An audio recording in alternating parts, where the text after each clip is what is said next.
Welcome to Rebecca Sounds Reveille.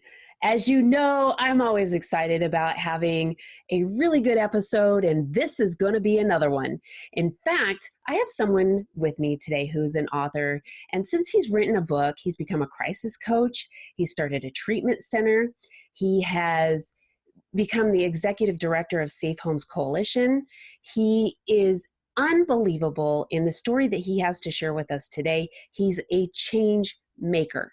And he is someone that not only brings change and can provide the change and give you the resources, but he believes it. He's genuine, he's passionate, and I can't wait for him to share more about the story that he has behind him and what he can do to help you change your life. So without any further ado, welcome Scott H. Silverman.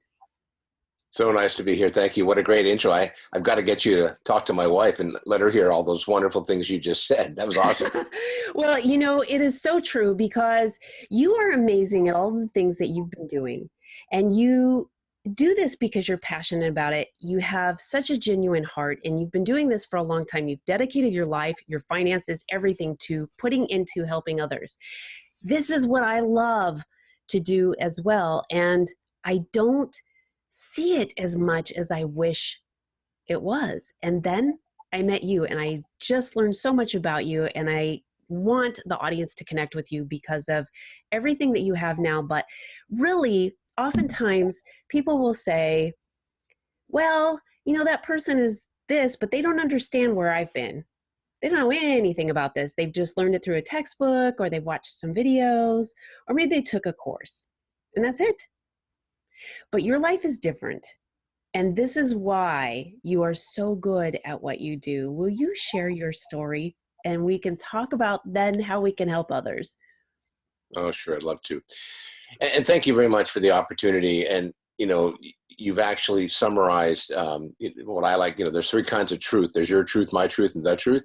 And you summarized my truth really, really well. And one of the things I believe in every day, I get up and I'm one of those people that when my phone rings and I don't recognize the phone number, I look forward to answering it because it could be someone who's wanting and seeking help. Either that or a robocall, and I get a chance to look at new phone plans. So this is beautiful. Yeah. So part of, you know, my story is it's not, you know, that unusual. Most I grew up in a, you know, traditional family here in San Diego, California, one of four kids, and, you know, everything's plodding along. My family had a business, and each one of the kids was involved with it somehow as we were young, and I worked through it. And, you know, one of the things that happened to me is I got in a situation early in school. I was in second grade, and one of my buddies had been skiing with his family, and he broke his leg, and he was out of school for a couple of weeks. And when he came back, his cast was off, and we were getting caught up in the playground, and he took his shoe off and he threw it at me.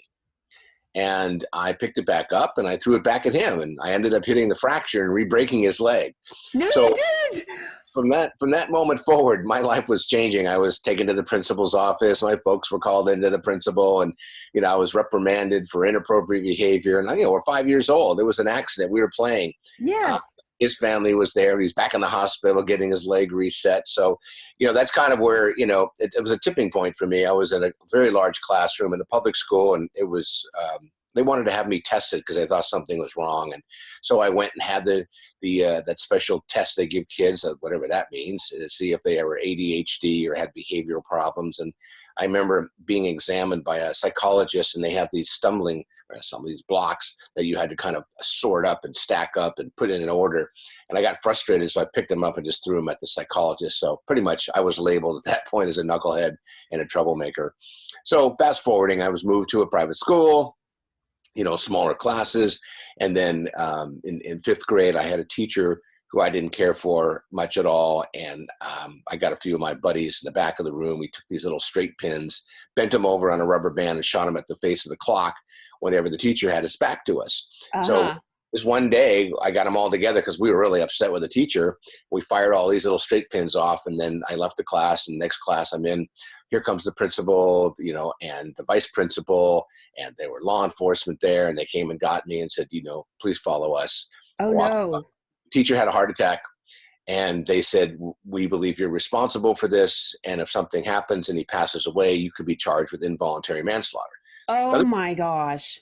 age 12, right? So I'm thinking, this has got to be, is this candid camera? Is this some sort of TV show? And they were Yes. serious. Lucky for me, he survived. But, so here I am, I'm in fifth grade and things are just escalating for me and things really weren't going the way I planned. But of course, that was never part of my plan either. And, finished up the junior high school, moved to another school. Then I got moved to another school. Then I got sent to Arizona for a year to be in a special school and realized, something's wrong with me. I don't get it. And so early on in my teens, I started, picking up alcohol, and I found that it really, kind of anesthetized me. It made me feel good. I was self-medicating at a young age. And I can remember getting on my bike, my Stingray, grew up in a fashion business. I could put on a white shirt and a tie and I could look older. So I'd take my bike, go up to 7-Eleven and buy some liquor, because I didn't want to wait in line like everybody else did at the fraternity house to wait in line for beer. So I started drinking, my favorite was Southern Comfort. And coincidentally, little half pints used to fit in the back pocket of a 501, blue jeans, Levi's. So it was kind of how I started drinking. It was very comfortable. And every time I drank, I felt numb. And when I felt numb, I felt good. And that's kind of how things progressed. And then going through high school, escalated to other things, marijuana. And, you asked me to tell you my story, and I'm kind of using this part of it because this particular month of 2019 is National Recovery Month. So there's been a lot of focus on recovery and discussing recovery and access to treatment and all the different things that are going on in the world, what I'm sure we'll talk more about. But yes. So for me, my trajectory was, continued on, and I just simply progressed and got involved with methamphetamine and got involved with cocaine and then mixing hallucinogens.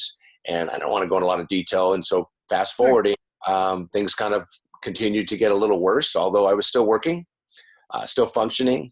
And I wanted to find ways to, get through my days so I could get, self-medicated. That went on through my 20s. And then I crashed and burned in a very horrible way. And it was a week in New York on business. And then that Friday morning, the last day of the trip, I'd been in blackouts all week and things were just horrible. And I realized that I'm going to have to explain to everybody what just happened this last week, because I'd been with 14 other coworkers and I was lost and they couldn't find me and I was in blackouts. And I actually, the last night I was in New York, I literally passed out across the train station, and I was picked up by New York's finest. And coincidentally, I used to carry a badge for work. And I had a hotel key, so they thought I was there for the undercover conference that was going on with law enforcement across the country, because my badge was gold and silver, and I had a hotel key. So they basically took me back to the hotel rather than arresting me and putting me in jail. But that's that classic alcoholic, found in the gutter situation. And I realized that I'm going to have to explain this to everybody. And that morning, I met the team at the office because I was late, and I had decided that I can no longer continue on this path, and didn't want to explain to them and my wife again why I'd screwed up. So I remember sitting in this guy's office, and I said, "Can I use your phone?" He said, "Sure, go ahead." So I went in the office, closed the door. The window was open to the 44th floor, one of those tall buildings in Manhattan. And I was sitting on the ledge, and I realized, just trying to catch my breath, that all I had to do was close my eyes and I could lean back. I'd hit the ground in a few seconds and everything would be over. And I wouldn't have to explain my behavior ever again. So I kind of nudged up on the ledge.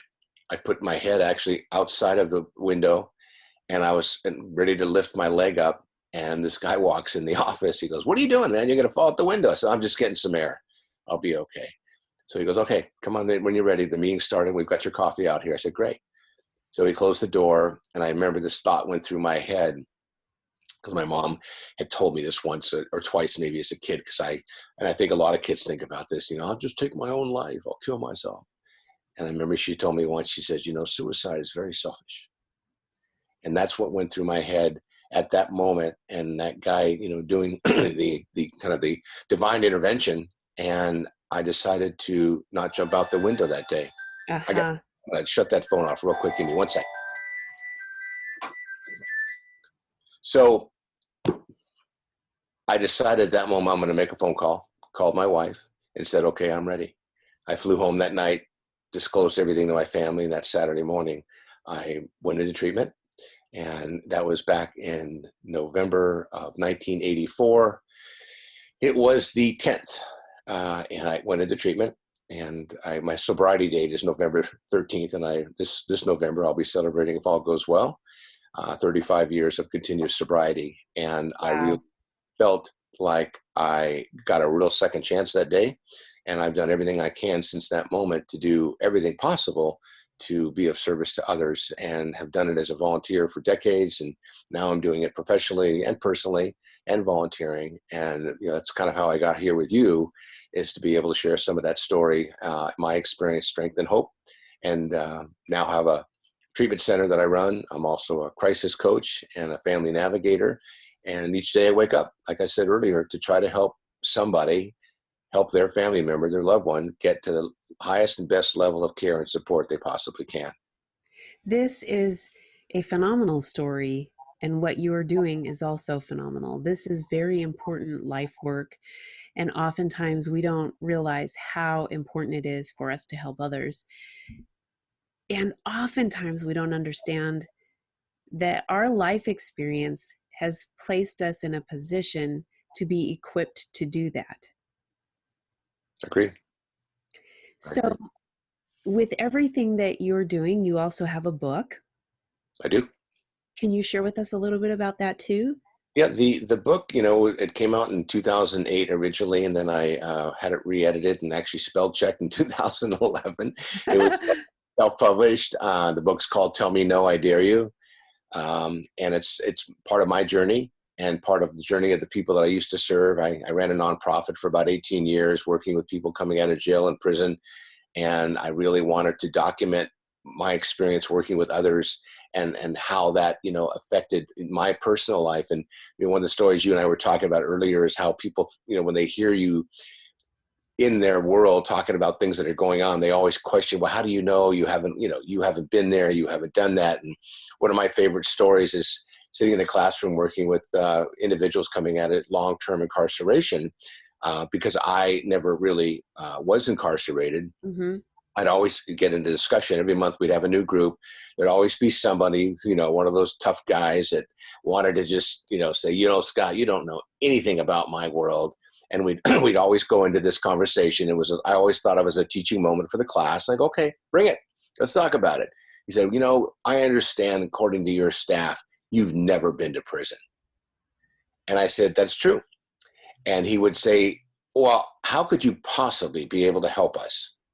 I said, well, I'll tell you what, why don't you come up here to the front of the class when we had an average size class of 40 people. And I said, let's talk about it, you and I, and let's share with the group what the outcome might look like. I said, let me tell you the difference between you and I. And you could hear in their face and their expression, their body language, oh, here it comes. Uh-oh, Here yeah. it comes. Here comes the judgment. I said, the difference between you and I, my friend, I'm going to use the example of a guy named Mike. I said, Mike, the difference between you and I, you think the difference is you've done time and I haven't. Let me tell you what the real difference is between you and I. He goes, what? I said, the difference is you got caught. That's all. Yes. Yes. You got caught and I didn't. One of my favorite bylines is I'm a retired unlicensed pharmacist. So I had my own production and my own distribution. So I get it. I mean, I was a substance abuser, a polydrug user, an alcoholic, and somebody who had co-occurring issues, tried to take my own life. So I understand a lot of the issues that families face, and I was that black sheep in my family. So Mhm. one of the things that I try to teach when I work with families is, look, I may not have walked, in your shoes, but there's somebody in your family that I'm sure I have a lot in common with. And if that's usually the one we're talking about, I'm pretty confident that I can help steer them, create options and opportunities, talk about a path that maybe we can walk on. And guess what? If I can't do that, I'll find someone who can. See, this is important because I'm going to ask something and you can tell me, because I think that this is the case and you can tell me if I'm wrong. I But will. I love it. I love it. So, with challenges that we have in life, oftentimes we hide them. We don't want family members to know. We don't want people in the public to know what's going on with us. And this affects our sense of trust. Mhm. And until we are able to start trusting someone that will support us to get in the right direction, have the tools and resources, it's really, really difficult to start sort of the recovery process on your own. Mhm. Okay, I just want to make sure that I'm on board with this, because I think it's critical that we understand why our behavior is what it is sometimes. Why am I not doing this? If I haven't recognized this, then I kind of need to be in a position where I am, so then I can tackle that and say, okay, I need to at least trust someone. And if I can't trust my family members, I need to go to a trusted source. Who is that trusted source that can help me get where I need to go without judgment? Well, if I understand your question right, let me respond this way. A couple things. First of all, I believe the addiction issue is a disease.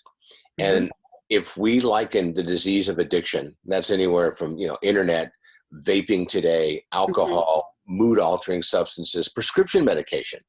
If you suffer and you're part of the 15% science says that's predisposed to have the disease of addiction, just like, the disease of diabetes. If we were talking about diabetes, there is no question. Some Mm-hmm. people have it, some people don't. And once you get it assessed and treated, there's just a solution that you can pretty much live a normal life. And I believe that same thing holds true with the disease of addiction, whether it's internet, gambling, sex, food, whatever. Mm-hmm. Once it's diagnosed and once it gets treated and once you practice the principles of whatever it takes to stay involved with recovery, you can live a normal life. But here's the interesting part about the disease of addiction. First of all, it's a disease of denial. So the person who has it doesn't believe they have it. It's Okay. also it's also a disease of the inability to feel feelings. So the one question I get from families all the time is, how do I know if my loved one is telling me the truth? Mm-hmm. And my attitude is, if their lips are moving, they're not telling the truth. The reason for that is nobody I've ever met, and I just got on Medicare, which means I'm 65 now. Uh-oh. The good news is my copay is really small. So when I go to the doctor, but I've never met anybody who, as a child, looked up at their parents and said, hey, mom, hey, dad, I'd like to get under the influence of something mood altering as quickly as possible. Could you help me with that trajectory so I can basically lie, cheat, manipulate my whole life through and make yours miserable while doing it? So, And mine too. And my life too. well, according to science, 15% of us have this disease.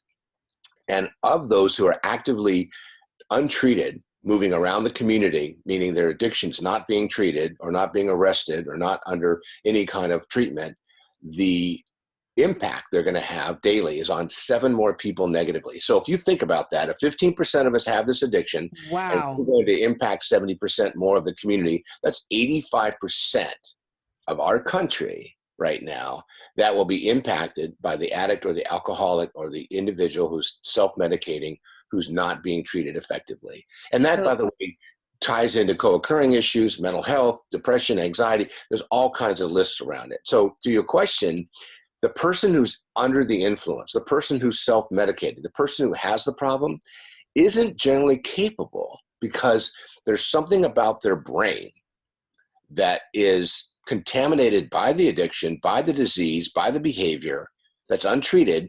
They're not going to tell themselves, I think I have a problem. It usually is someone close to them who's pointing out that behavior. well, that's really interesting you say that. And one of the things that came to mind while you were sharing this was that often we think my choice isn't affecting anybody else but me. And now you're saying 70%. Correct. That is so unbelievable of a number. And it's also something to really have someone think on, that you realize your behavior does affect more people than you have any idea that it affects. And when that information is shared, it's got to be teed up in a way where the individual you're telling it to really not only is just receptive to it, but understands the meaning behind your delivery and why you're sharing it now. Meaning, When people call me and say, they're drunk, what do I do? I said, let them sleep. Don't try to explain to somebody who's under the influence what they need to do differently with their life. Just recently sitting with a family going, this kid took it to the wall. They need to get a job. They've got to go back to school. And I keep telling them, and they're not doing it. So I ask the question, if you're doing what you're doing and it doesn't seem to be working, what do you think about trying something else? Yes. Like, That's another interesting point, because yep.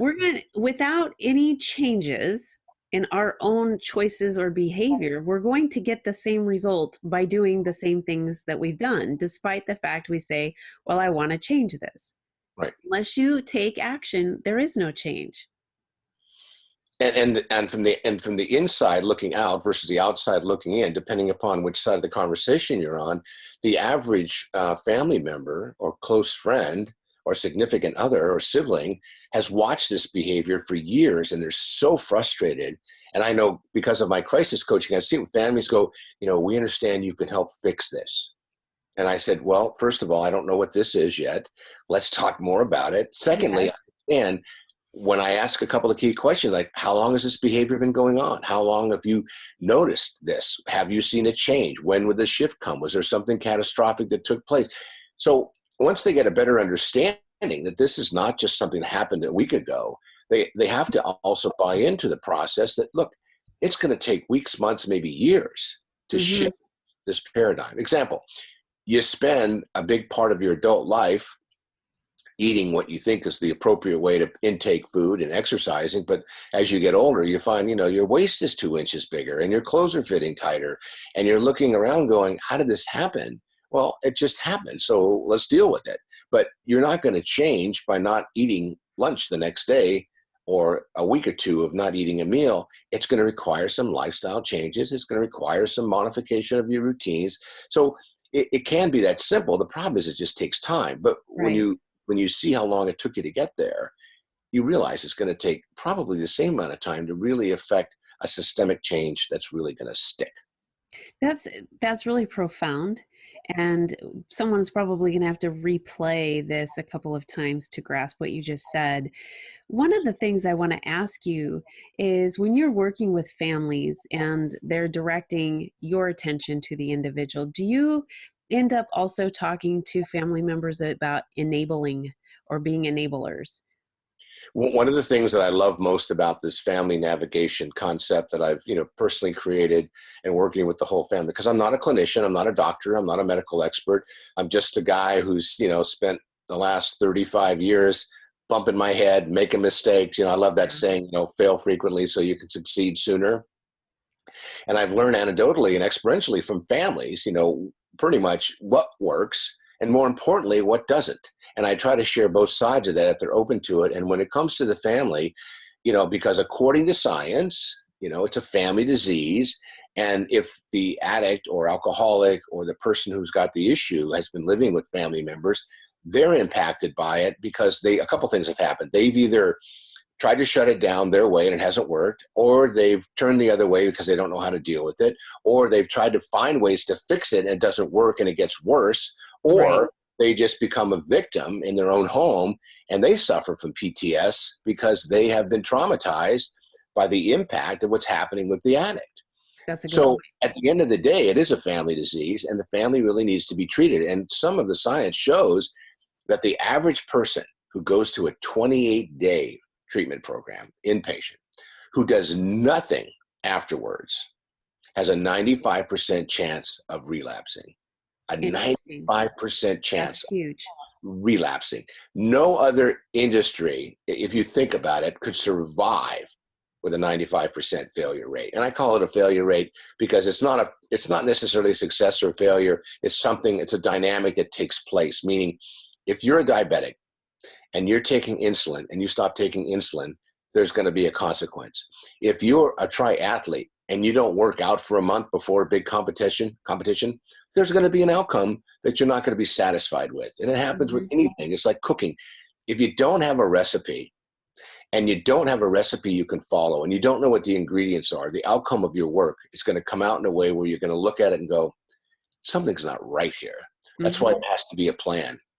That's why recovery is a long-term commitment. And I don't, a lot of people, well, I don't want to this, I don't want to go to that. It doesn't matter what you pick. Just don't do the picking by yourself, meaning seek outside help, talk with other people, talk with clinical experts, talk with psychologists, talk with your doctor, talk with your faith-based leader, talk to a coach, talk to a family member who's been through it before, or other people who have, meaning don't try to do this alone. You and I talked earlier, it's like trying to change a flat tire while the car's going 60 miles an hour.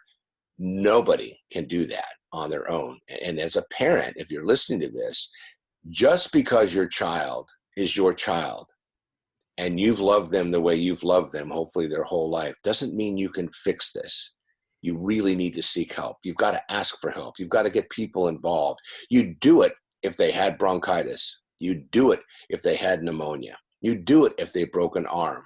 It's Yes. interesting. This disease of addiction, it used to be back in the day that if you weren't at your bottom, you weren't going to be willing, based on other people's perception, to really get and accept Right. help. So when you think about it, the 15% we talked about that have the issue around addiction, of those, only 10% will seek help. So think about that. Okay. 90% of the folks who suffer from it will not seek help initially or even soon after it's been identified, or they look around and take an inventory of their life, or they've lost a job, or they've been arrested, or they lost their license to drive, or they've hurt a family member, or family members have left their life because of their behavior. So this is a phenomenon that science still hasn't been able to figure out exactly where it comes from. But we do know this, there are tons of resources out there, and there are tons of paths for recovery and anonymous programs that people can put their arms around and find help and find hope. So I'm wondering, based on the statistics that you've provided and talking about family and the choices on how to react to this, is it possible, since this can be basically a family disease, hereditary, that there aren't other members that are suffering from the addiction of drama and allowing this behavior to continue because of that type of an addiction? Well, is your question, is it a family disease? Is that what you were saying? I'm sorry, say that again. No, but maybe a member of the family is addicted to drama, like just negative things going on all the time. And so they're creating or allowing things to just further develop that shouldn't be there. They're toxic, they're unhealthy. If I understand your question, I would say that yes, in a relationship, for example, my wife and I, she was a normie. She did not participate in mood altering substances, and when she did, she passed out. So I stopped sharing my stuff with her. And, Yes, that was and smart. in any normal relationship, you're going to have your ups and your downs and your pluses and your minuses and your good days and your bad days and sad days and happy days. So what happens is when someone gets on this trajectory for change, or someone understands that something's going on, for example, family member gets diagnosed with something catastrophic. The family usually, they care, rallies around, does research, gets information, becomes educated, and finds out how they can participate in the journey they're about to embark on. And there's a lot of information out there. So to your point, if you have a family member and you don't know, because one of the questions I hear all the time, why would they need to do that? I'm not sure they get a choice. And I'm sure if you sat down and asked them, going back to the earlier example, nobody wakes up one day and says, hey, I wonder how I can take mood altering substances into my body every day and really screw up my life and mess up everyone around me who cares about me, and find ways to just continue to hit the wall because it's exciting. Never met anybody like that. So we know that this disease, once again, I love comparing it to diabetes because it's very similar. Some people have it, some people don't, but there is treatment, there is hope, and there is help. But the whole family has to get involved with the journey, because if they don't understand their role, there are some studies that show that 75% of the reason that people actually relapse is because of family members, the person who might be enabling them. For example, kid goes to treatment. I know many of them, three months, 6 months, they come out, and they're just like on cloud nine. Everything has been unbelievable. They're in a secure environment. No decision anxiety, all structured, mealtime, classroom, education, processing, clinical support, therapeutic support, psychological evaluations, medical support. And then you're in this social environment where everyone's doing the same thing you are. And that's hopefully to move in a direction with positive outcomes. You leave that environment, you go right back to the environment you were in when you went. Guess what? Nothing else has changed, only you have. So part of the reentry, if you will, after treatment, if the family is going to be welcoming you back home, is for the family to get the tools that they need so they can support it. And that's really very important and very wonderful that you are doing what you're doing, that you have created a model and it is working and it is effective. Let me ask you, if someone wants to make changes and they want to contact you and get the assistance they need on any level, how can they get a copy of your book? How can they get in contact with you? What can they do to start making the changes that they need through your expertise? Well, and that's a great question. Thank you for that. I'm going to give you my phone number. It's area code 619-993-2738. 619-993-2738. And you can reach me at on my website, yourcrisiscoach.com, yourcrisiscoach.com, or just Google me, Scott H. Silverman, Silverman. Keep in mind, I am in San Diego. So, and they only say that because if you're calling me from Florida, keep in mind of the different time changes. And the good news about my coaching work is 80% of it's done by phone. So we can do a lot of different things by phone. We can do it through Zoom, just like you're seeing us today. And what I want to be is a resource for your family. And, you may say, well, you don't live here in Wisconsin or Chicago or Boston or Miami or New York. No, I don't. But you do. And I'll help you navigate where you go next with your questions and how to, get online if need be to ask the questions and where to go for resources.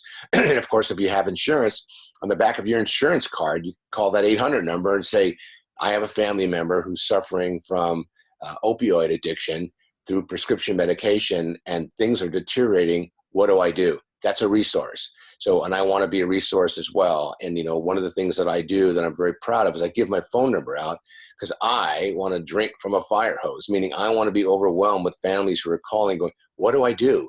And from that question, we'll start the conversation. And, I'm happy to give anybody who calls me a 10-minute free coaching call, and I charge by the hour, and you'll see that on my website. But when you call me, I'll give you 10 minutes, be my gift to you, because if I can help, I'm on this campaign now. I call it funeral avoidance. I mean, so many people right now in our country, 240 a day are dying behind prescription opioids and street heroin. And fentanyl is getting worse every day. Alcohol is continually on the rise. Methamphetamine's worse than it's ever been. Yes. We have synthetic counterfeit medication that kids are taking right now, thinking they're taking Xanax, that's actually cut with fentanyl. They're overdosing and they're dying. And we have to stop this. We see people in the hospital now nationally because of vaping. So there's a whole list of things, but if you have a situation or you're not sure what to do, you call me, 619-993-2738, and we will figure out what we need to do next. Thank you so much for everything that you do, your focus on helping others and getting the direction of their life moved very positively, not for just themselves, but their entire family. This is something that is much needed, and I'm really excited about the impact that you're making. Thank you. Thank you so much for the opportunity. And thank you all for watching another episode of Rebecca Sounds Reveille. I really encourage you. I know that either you, someone you know in your family, or someone you know at work or suspect at work or amongst your friends happens to be in a situation where they can use assistance like what Scott provides. Please make sure that you share this with your friends, your family, your loved ones. The ripple effect is 70%. So all of us, 85%, are affected in one way or another by someone who is having these types of situations in their lives. Please make sure to help. We want to make a huge change in our communities and across the nation and globally. Thanks for tuning in. Scott H. Silverman, your crisis coach.